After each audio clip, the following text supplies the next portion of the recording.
Welcome to another episode of the Reboot Chronicles, a no-holds-barred forum with global leaders, authors, entrepreneurs, and CEOs about how organizations stay focused on growth and innovation in unprecedented times. I'm your host, Dean DeVias, coming to you live from Reviv's North American headquarters in Chicago, and we would like to thank you for joining us from around the globe today. I'd like to welcome Jeff Jones, the president and CEO of H&R Block, to the Reboot Chronicles. Previously, he was an exec at Target, Coke, and Gap, and he was the president of Uber. Can't wait to hear some of those stories. Jeff knows how to scale stuff and to do turnarounds as well. He's basically been rebooting H&R Block into the 21st century over the last almost a decade now. Founded in 1955, the tax prep leader has a storied history. With a footprint larger than many retailers, the $3.5 billion behemoth has 10,000 locations with 60,000 tax pros who filed 20 million returns last year alone for people and small businesses.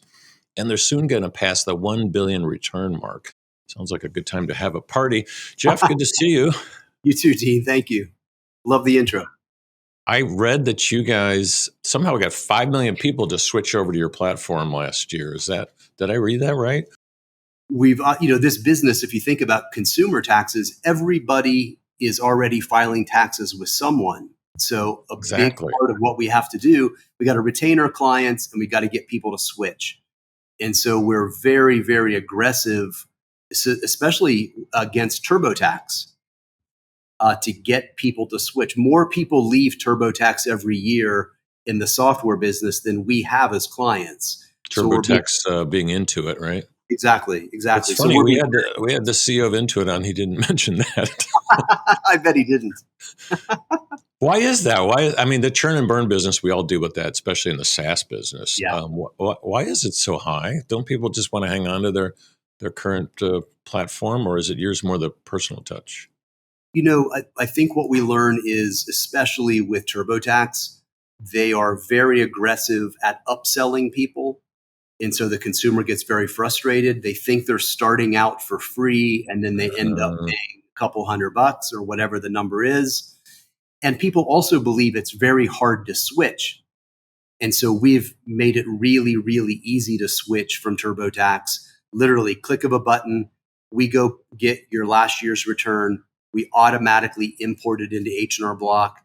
And we've just, taken the mindset of being a challenger brand and really going after the market leader in DIY, which is them. They're one, we're number two. Wow. This is not your father's H&R Block. Well, maybe that's a good place to restart this is, you guys are more than just tax filing. I know I didn't get into all that in the intro, but, everything from financial planning to financial products, business solutions, especially SMB. What's the state of the company today? I'm really proud that the state of the company is very good right now. When I joined the company in the fall of 2017, I was the 6th CEO in 10 years. Wow. And so the company had been through a tremendous amount of change, but very little progress. Our revenue was flat. Our clients were declining. Our 20-year stock TSR was 0. And so we just have been on this mission to improve the quality, modernize the company, and to diversify what we do. We may get into this. We have a long history of diversification, and we're doing it very differently this time. But today, beyond consumer tax, we do small business tax, bookkeeping, payroll. We have 2 different consumer lending products. We have a reloadable debit card. And we have a challenger bank, a mobile banking platform called Spruce. We're also in the SaaS business for small business with a company called Wave that we own. So just in simple terms, digitize everything, improve the quality, and diversify. And I didn't check our stock price today, but we've been setting new all-time highs pretty consistently, and so on almost every metric, we're really, really performing well right now. Yeah, it seems like you stabilized the ship and rebooted it, and probably now are the longest standing CEO besides the founder, because you guys did go through a lot of them. I knew a couple of those We sure did. CEOs. How do you stay relevant with Gen X, Y, Z, Alpha? I'm surprised you haven't changed your name to some cool, HRB thing or what's going on there? It's so funny. We haven't changed our name, but we certainly talk about ourselves as Block. Just that simple change in name seems more relevant to younger Uh, people. yep. We're also doing some really interesting stuff. Right now, this year, we launched something called Responsibility Island. You can go find it. This is reality TV made for Gen Z. And our teams are getting a lot of credit in the content creation world for doing things like that. It's what we do, most people have to do, but connecting on modern terms using different platforms and frankly, being willing to break the mold of being a conservative tax company is a real key, not only to our general success, but especially reaching younger consumers. Yeah, I bet. But you're still heavy duty location based. Do they care about that? They do. And it's always surprising to people. A year ago, I don't know where this data will play out this year, but Hmm. half of all of our new clients that came into an office were millennial. Wow. One of the things I learned, because Dean, I came from outside this business, I had no tax or financial services experience before I came here, is I always say to people, just because you're tech savvy doesn't mean you're tax savvy. And so people like the comfort of knowing there's a human who's doing the work and I can count on them to get me the best outcome possible. And, we've got major AI deployments happening right now. The whole business is digital. You never have to go to an office if you don't want to. But we just see people tend to want to have that personal relationship. Yeah, and 10,000 locations, that's a it's a huge network. I did a search this morning just to see where you are, and all these locations popped up. I mean, it's probably easier since many of them, most of them are they all franchises? No, only one third are franchise. Wow, that's amazing. Yeah. So you really are running that network. Way back in the early retail days, my dad was a big wig at Sears and Montgomery Ward's. No one knows what that is anymore, but he started co-locating H&R Blocks in all these stores, and then Walmart did it. Are you still doing those co-lo things or We don't pop-ups in the anymore. season? Or No, outside the US, in yeah, Canada, we do co-locations and pop-ups. Inside the US, we rent all of our locations. We've got some pretty good flexibility to move them as we need to. right. And so our footprint is strong, but we don't do any more co-locations. Wow, that's amazing. So when you look at things like the product roadmap, so you mentioned financing. So we've had some of the challenger banks on, the neo banks, debit credit card guys. Everybody kind of going after the big dogs of financial, the big Yeah. nine banks. Just how do you see your business playing out in terms of multiple fronts, multiple categories? Where do you see yourselves going? I mean, it sounds like a bit of a soundbite, but how we talk about it internally is building a financial platform for Main Street America. And that means continuing to evolve the way we serve hardworking Americans. We're not a high end company. We're not trying to compete, with a Marcus and a Goldman Sachs or those kind of things. But our brand is highly trusted. We've got tens of millions of people that come to us every year. Really, their most intimate financial transaction. I call the tax form like your financial DNA. It says Right. so much about your life. And we've Very got about, personal, very personal it's, too. it's incredibly personal. And so, our ability to leverage that trust, our current client base, our very broad distribution network, that gives us an advantage to move into some new businesses where we're not starting from scratch with a brand or distribution or a built in market. And Yeah. that's what we're trying to maximize right now. And, and it's early, but we're having some pretty good success doing it. Yeah, that makes sense. So many companies, especially public ones that are, headed to 4 billion like you, they come up with all these product extensions where they're actually entering new markets. You're saying, hey, we already have a market. We own this certain segment of the consumer. Let's bring more and more services to them, and Yeah, hopefully they want to buy more products from us than rather than having 3 or 4 vendors. So that that's seems exactly to right. be seems like it's working. It has been working. I love the idea of reboot instead of transformation. I don't find transformations really the right word anymore. Everything at the company is changing. I think the leadership challenge is when, you've been on this journey, you're 5 or 6 years in, you're having more success than the company's had in a long, long time, but you're not done. And that's part of the leadership message internally is great companies are always rebooting. There Right. is no completion of this work. And that's what we have to keep people excited about is what's next, not kind of, celebrating this moment.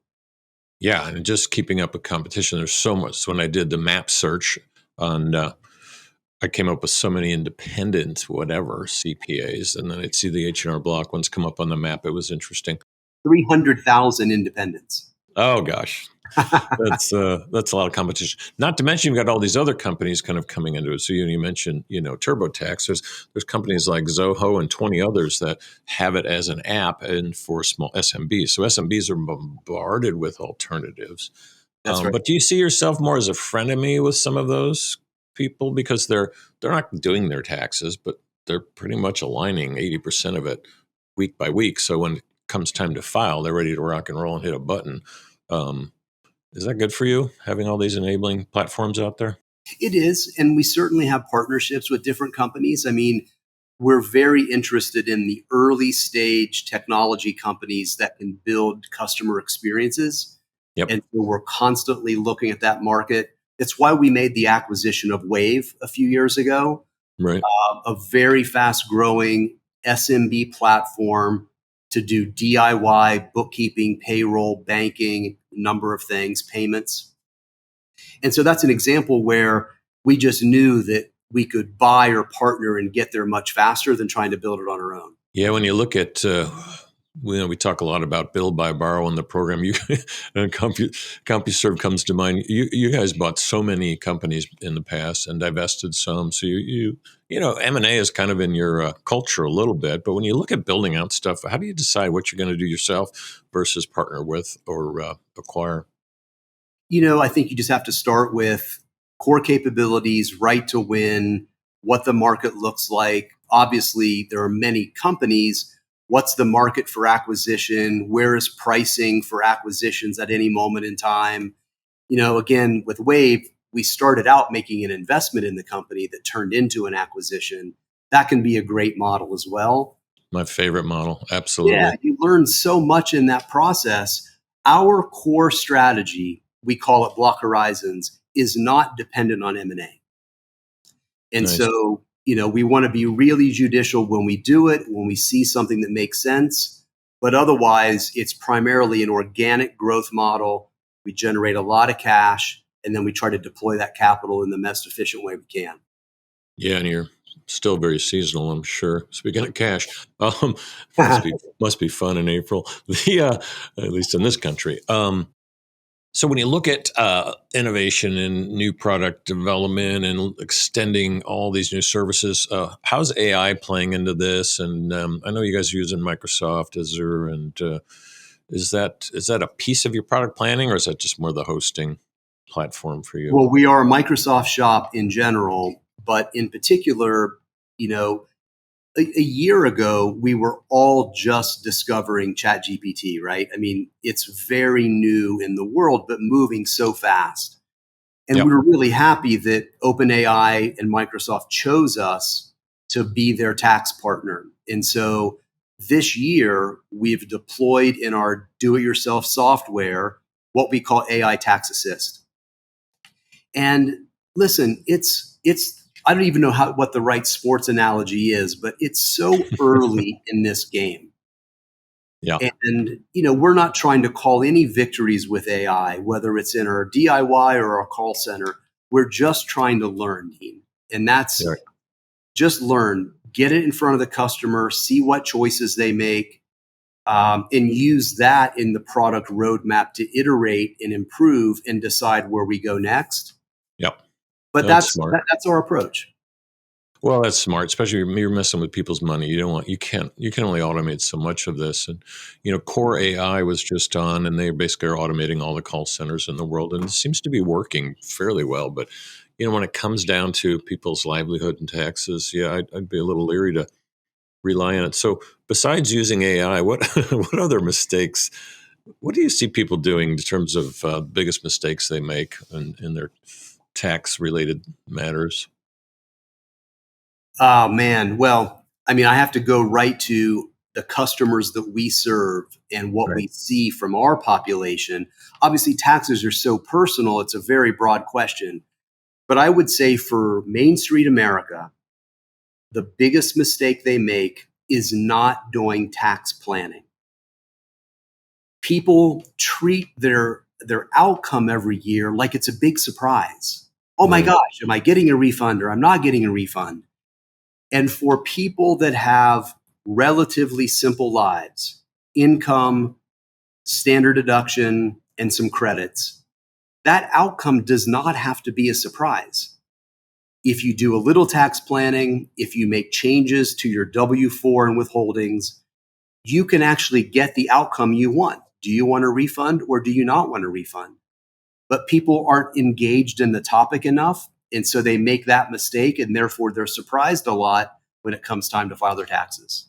So rather than waiting till, April of the following year, you should really start January 1st of the year you're in and have And some when you have a analytics life around change, it. Yeah. yeah, you move, you have a kid, you get married, you get divorced. Those triggers can be a reminder to change your W 4 and have much more control over your tax outcome than most Americans believe they do. Do you see your expansion plans? The States is huge, I know, but boy, there's some massive markets out there. There are, over our long history, we have flirted and more than flirted. We used to do tax prep in India. We've had joint ventures in other companies, but there is something about the places we are and the relationship the consumer has with the government on this topic of taxes. And Right. so we don't, even though there are big populations, we don't see an obvious geography where we want to try to be next. Yeah. Just keeping up with the tax laws here is probably pretty challenging. Well, and outside the US, the tax laws are so much simpler that actually makes it less advantageous for our business. What were some of your biggest challenges just personally coming in? I know you came from different industries, but I'm a huge believer in bringing people in from other industries. So I think that helped the company a lot, especially because you had retail in your background. But yeah, what'd you struggle with? Well, I think anytime you join a long tenured organization that had been through a lot of change, I struggled initially with people saying to me, "You're not going to be here in a year." They'd grown accustomed to that kind of turnover. The CEO of the Year Club. Yeah, exactly. Exactly. And so, new person comes in, has a new vision, makes a lot of change, and then they're gone. And so the churn in the company was very, very high. So I had this hard challenge, which was we need to create change to modernize, digitize, and diversify. But I also have to create a sense of long term decision making and stability because we had been through so much churn. And, listen, we started day one talking to people about the importance of talent and culture. And there's no question. You can look at the stock price, you can look at different metrics in the company. The thing I am most proud of is the culture change at the company. And I And tell people, what did it go from and to? How did that go? well, we defined it very specifically. It went from a command and control hierarchical culture to what we call literally a connected culture. More decisions farther from me, more based on trust and relationships, more based on speed. and literally teaching people things like, how do you assess risk? How do you make decisions? And I've learned, I think, over my career that you've got to go faster to innovate. Well, why do companies generally not go faster? A lot of times it's fear. Fear of what? Fear of making a mistake. Well, how do you teach people to be better decision makers? How do you teach people to assess risk? Exactly. And so those kind of things have been very powerful constructs to help the culture of the company evolve. And we're not done. As we said earlier, like these things are never complete. We're constantly working on culture and who we want to be when we grow up. How many employees do you have now? We at headquarters, it's about 2,000 employees. Mm-hmm. And then we have this very, very unusual business model where we hire, train, and offboard 60,000 seasonal tax pros that on average have been with us about 11 years. So That is an incredible challenge. I can't imagine doing that every year. Yeah, it's really a core competency for the company, thank goodness. So back to the 2000 in the States, pretty conservative geography you live in. And then you got a lot of employees in India too. How did they take that culture shift, one, and then two, how actually do you teach them to approach risk? Give us the crib notes on or the cheat sheet on how do we teach our employees to be more, not risk takers so much, but not being risk averse and knowing how to use it to grow, because you're interested in growth and innovation. That's it's right. A pretty clear agenda. Yeah, no, that's exactly right. I mean, listen, it's easy now, 7 years in, to look back and paint a picture of everything being perfect. Obviously, that wasn't the case. CEOs are good at that. No, and give us some of the dirt. Well, I mean, that's how we learn. I'll tell you a very quick story. I was here about a week. I was doing business reviews to get up to speed on the business. I was asking a tremendous amount of questions. And a guy said to me at the end of the meeting, I have to say, I've never been through a meeting like that with any of the prior CEOs. And then he paused and he said, with all due respect, I've outlasted all of the other ones, and I'll probably outlast you too. And Dean, in the moment, I thanked him for saying that. And I said, everyone is thinking it. I'm glad you put it out there. But let me ask you a question. Should you? And it rocked him more than I intended to be really honest. And I went on to say to him, listen, I can't talk about everything that's come before me. I can only tell you why I came and what I'm going to ask us to do. And I'm positive we won't be successful if I'm surrounded by people who are just trying to outlast me. And he quit about 6 weeks later. Wow. And it was one of those cultural moments where I've just always believed you have to create a culture where you can talk about everything that needs talked about. And so then you fast forward year after year after year of reinforcing our purpose, our behaviors, training people, getting momentum in the business so success cures a lot of problems. Right. And so then we literally have training programs done by our people and culture team on how do you assess risk? Because there's a risk in everything. But is it legal risk? Is it reputational risk? Is there risk in doing nothing because we're slowing down and missing a trend or a competitive move? We believe we can train people to get better at understanding types of risk so they gain more confidence in taking risk. Seems like it's paying off. So you were the first president, I think, of Uber, and you were there at a pretty heady time. I knew the founder. We had him come to Chicago a few times and meet with a lot of the civic leaders and do the Uber talk. But it was messy and a scrappy era. So what'd you learn at Uber that helped you step into this mess at the time? Boy, a lot of things. I mean, it probably was my personal professional reboot moment, for sure. I probably spent 100 hours with Travis before he ultimately asked me to come run the company. Wow. That's a long interview. A lot of time. I would fly. Travis was pretty intense guy. He is the only person I've ever worked with ever that I would say is a genius. Yeah. I mean, the way he thinks about things was a very different perspective. So he asked me to come run the company. I wasn't looking for a job, by the way. I was trying to join their board. Mm-hmm. And I ultimately joined the company. And 6.5 months later, I made a very public ethical stand and quit. And all the things that are well documented now, I mean, Mike Isaac wrote the book Super Pumped. It's on Netflix. Yep. This era was very well chronicled now, but none of it was public when I was there. It all started happening.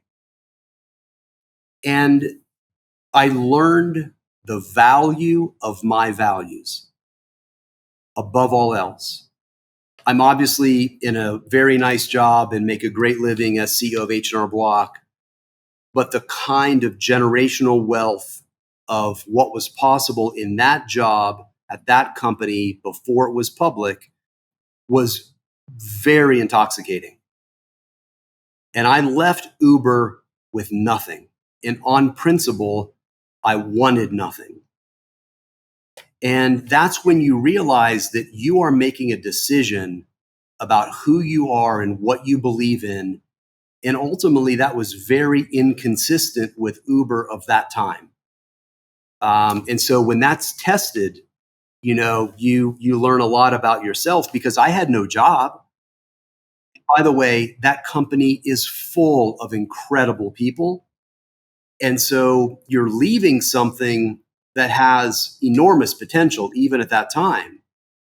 But you just know that even with that title, you can't drive the change that you believe is necessary to grow up as a business. It was a very tough decision. Well, you had very conservative values, and I can't imagine you fitting in there, because there was a lot of, everyone talks about how it was the Wild West and you need to take shortcuts and be innovative, but yeah, you also need to be ethical. And there was a lot of, years later, it's all out, but it wasn't all out when you left. There was a lot of consternation and Absolutely. finger pointing, and the value of your value. That's it's pretty provocative. To the point where you leave a lot of money on the table. No one does. Most people wouldn't do it. They close their eyes and sign a document and be like, okay, whatever. Dean, just one quick story. When we talk about culture, please. And I tell people this all the time, one former colleague at Uber is currently in prison. Right. Another former colleague at Uber was headed to prison until he was pardoned by President Trump. Yeah. And so, to your point, when you talk about culture, it wasn't like there was a bad boss.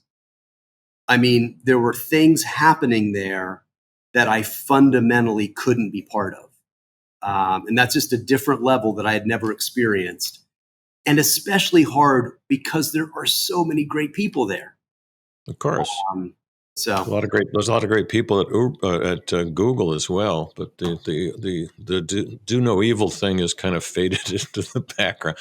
Anytime you go public, you've got quarterly earnings, but Uber did a lot of interesting things. You were there. The kind of people will credit them for inventing surge pricing. Though supply and demand's been around for centuries. Yep. To the point where everybody started copying it. Airlines, hotels, you name it. Grocery stores will be next, for gosh sakes. Now we call it dynamic pricing to make it dynamic pricing. Yeah, they had to de-emphasize the word surge. And I know both drivers and people, thousands of people that use it. I just did a Forbes article about, they never would have made it. It was all about the timing of, with the smartphone evolution. So he hit it at the right time. Screen phones were booming, and before that, never would have happened. But it wouldn't have been possible. That's right. Yeah. So then you come into a very kind of almost too conservative culture. Everyone's afraid to make a move, and the tagline is, "I'm going to outlast you." What else did you do to turn around and reboot? And I think, people, this is weird to say about yourself, but I think what people would say about me is I'm a do what you say you will do kind of person.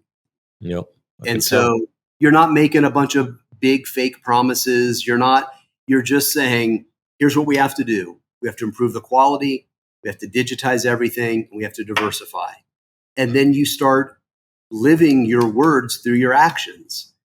And those actions start to get results. And then people start to pay attention. And then you build momentum. And I think that's, momentum is an intangible thing, but you can really see it starting to happen. And so, do what you say you will do, incredibly important. We made some decisions that none of my predecessors had made, which reinforced to the team we were serious about rebooting this time. For example, we told Wall Street that our EBITDA margins were going to go from 30% to 25%. I bet that was a fun meeting. It was not a fun meeting, but it was essential. Yeah. The company was being harvested. And so none of my predecessors had done that. And so now the team says, okay, wait a second. We're actually making moves to invest in ourselves to do the things Jeff says we want to do. That builds credibility and momentum as well. Jeff, did you have good mentors kind of growing up? You graduated military academy, I know that, so I can see some of that in you. Yeah, how'd you get to where you are? Did you? We talk about mentoring a lot and coaching on the program because some of the best CEOs had it and some didn't. It's interesting. I've never had a mentor. Yeah. I would say, it's funny when you have the benefit like I've had of working for really world-class organizations and you do a good job there, those companies start investing in you and your development. And so I have a very clear sense of who I am as a leader, what I'm good at, where I need help. And I've always been a student of business. And there's something about, growing up as a marketer, maybe you can relate to this too. I try to view the world very laterally. I get inspiration from places that have nothing to do with what we actually do. Right. And so I drive the team crazy sometimes because we'll be talking about doing something and I'll say, hey, does your wife shop at Stitch Fix? I want to talk about the way they do. What's that have to do with taxes? Right. Well, it has nothing to do with taxes. So just being incredibly curious, being a student of business, getting inspiration from places and things that have nothing to do with what we do. I mean, those things I think have served me well, but I try to mentor other people in a big way today. And maybe that's a way of giving back because I never had one of those. What kind of advice would you give, the 22-year-old Jeff at this point? I mean, I guess I would say a few things. Number one is in my career, business has never been more dynamic. The problems are harder. They're more fun, but they're harder. There are all kinds of jobs being created today that never existed before. So I think your ability to have a career can be really dynamic now. That's pretty cool. The thing I try to always very tactically, tell my college graduate daughters or tell a college class I'm in is the importance of learning and patience. And it's always easy to talk about patience in hindsight. But when you graduate school, it is very unlikely what you do is what you will be doing 5 or 10 years later. Especially now. And so just learn as much as you can. Take on that extra project. Do something outside of work to learn something new. You've got to build that baseline of curiosity and learning agility that will serve you in every future decade. And I just always try to instill that on really young people, how important that is. You think learning's over when you graduate, but it's just beginning. Just beginning. Lifelong learning is so important. And everyone throws that term out without any guidance about, okay, here's what you can do. To me, it's so easy to do here in the 2020s. which means you have to be more selective and smart and focused. And so now everyone's like, hey, you should learn AI. I'm like, I'm not sure that's the best advice for John versus Sally. There's two different, so it's very Exactly. situational. And you brought up a thing. It's like, how do you groom these people into next generation leaders? It's not the leadership lessons we were taught. It's the ones we're trying to teach now. I'm working on a book that touches a lot on, how do you kind of be a part of the gig economy? I probably should include you in it because you're doing that with these 60,000. They You are. don't need them all year long, but for some reason they still like you and they come back to you. That's my guess is you learned a little bit of that at Uber. That's probably a good crossover there. But anyway, the question in there is more about, what do you think makes a good leader for the times ahead? Well, I mean, listen, if work is more dynamic than ever, if problem solving is harder than ever, that's unlikely to change. I don't think there's any normal that's coming back. It's we're going to create whatever's the next thing. I think Exactly. if that's the backdrop, um, being a great listener, knowing what questions to ask, being willing and vulnerable to communicate and connect. Never, you said lifelong learning. I would echo that. It's just those things are what leadership is today, and I believe they will be more important in the past. That old model of, actually, can I tell you another quick story? Please. A really cool thing happened to us recently, which is Harvard Business School has now written a case study on our transformation. Ah, badge of honor there. Really cool. And I had a chance in January to go join the former dean to teach the case for the first time. Wow. It was incredible. I took live Q&A for an hour or so at the end, but the best question was the last question. And after a couple hours together, a woman said, I'm not really sure how to ask you this, but I'm kind of blown away by your openness, your transparency, your humility. And I just want to know, don't you have to be a shark to be a CEO? A shark in a bad connotation. In a very bad connotation.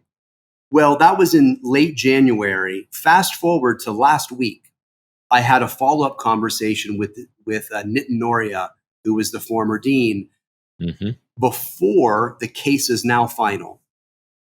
And he told me the number of students who have come up to him after the class with that same question, and how much the way I approached that class gave them hope that you can run a large company and you can drive very hard change and do it in a way that's open and transparent and vulnerable and empathetic.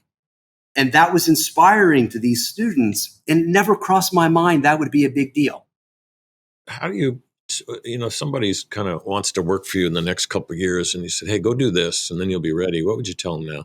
Well, the first thing I'll do is tell them about what hangs by the elevators in the lobby. Because I always tell them those are written there to remind people every day, what do the most successful people at Block have in common? And it says, act boldly, crave tough problems, demand high standards, and value winning as a team. Doesn't say anything about taxes, says nothing about financial services. It's an attitude about your approach to work. And those are the kind of people that we like to hire, and those are the kind of people that are successful. Almost by definition, Dean, we don't hire people from the industry 99% of the time. We hire people who are interested in those things because that's the stuff we need to keep rebooting and transforming as a company. That's what I would tell them. Yeah, it sounds like you came up with my guess is those signs were not hanging by the elevator when you got They were there. not. And you probably had a big IRS culture there because being in the same geographic area, my guess is you hired a lot of people. Now it's all making sense to me. Yeah. So I like that. Great advice, Jeff. Really appreciate you being on today. Great to see you. Thanks for having me. Absolutely. You've been listening to Jeff Jones. He is the president and CEO of H&R Block. and maybe we can call him Block in the future here. This is Dean Tobias with the Reboot Chronicles. I want to thank you for joining us today. We will see you soon.